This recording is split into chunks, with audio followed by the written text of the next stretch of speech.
মানুষ সহ পৃথিবীর সকল জীবজন্তু, দৈত্য দানব মারা যাবে। জমিন ও আসমান কম্পিত হতে থাকবে। জমিন ফেটে যাবে, বাড়িগাড়ি পাহাড় পর্বত ধ্বনিত তুলার মতো উঠতে থাকবে। অতঃপর শুরু হবে এক নতুন জীবন, সেই জীবনের নাম আখিরাত।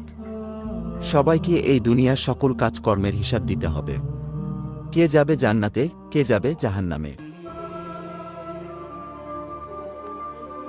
মহান আল্লাহ রাব্বুল আলামিন সবাইকে পুনরায় জীবিত করে হাসরের ময়দানে দাঁড় করাবেন।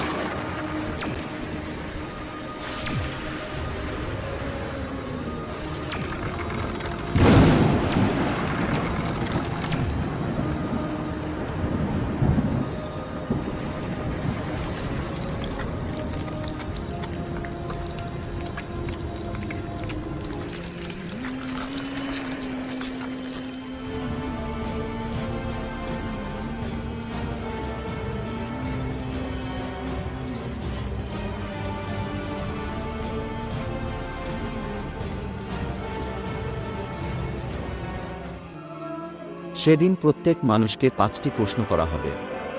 হাদিস শরীফে এসেছে, কিয়ামতের দিন কোনো আদম সন্তান 5টি প্রশ্নের উত্তর দেওয়া ছাড়া এক পাও নড়তে পারবে না।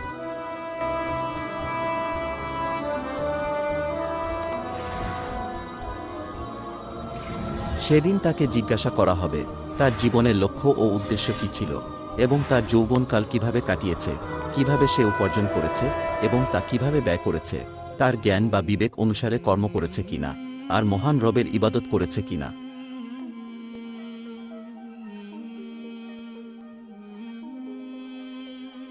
সে নিজের স্ত্রীকে আগুনে পুড়িয়ে হত্যা করেছে, অতঃপর সে জাহান্নামী।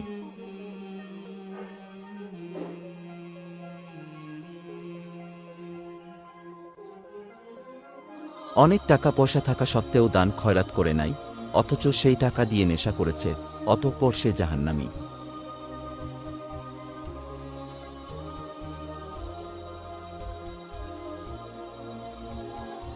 সে একটি মেয়ের সাথে জিনা করেছে এবং সে সর্বদা খারাপ কাজে লিপ্ত থাকত, অতঃপর সে জাহান্নামী।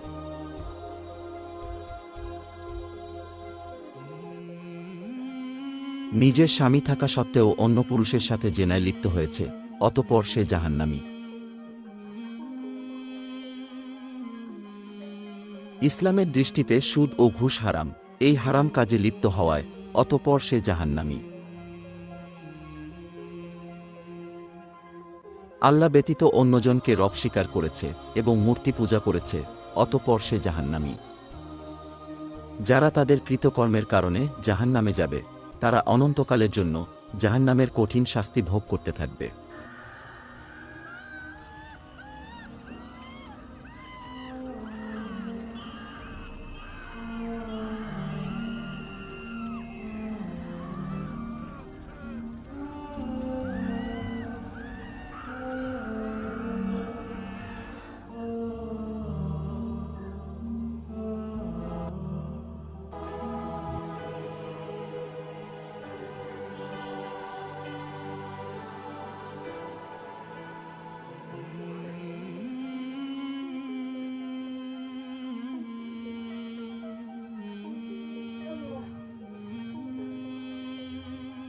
এই ব্যক্তি গরিব মানুষের পাশে দাঁড়িয়েছে, দান খয়রাত করেছে, অতঃপর সে জান্নাতি।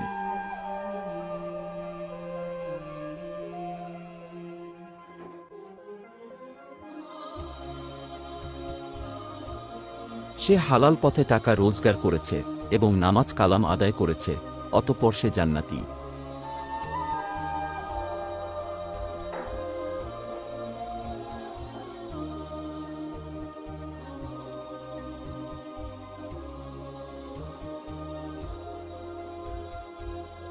অসহায় মানুষদের সেবা যত্ন করেছে এবং মানুষের উপকার করেছে, অতঃপর সে জান্নাতি।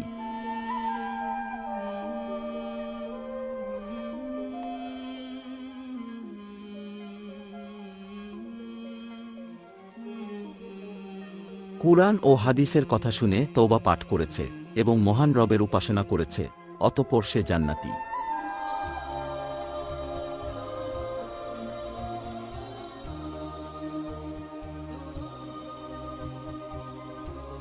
কুরআনের জ্ঞান শিক্ষা দিতে গিয়ে কাফেরদের হাতে পাথরের আঘাতে শহীদ হয়েছে, অতঃপর সে জান্নাতি।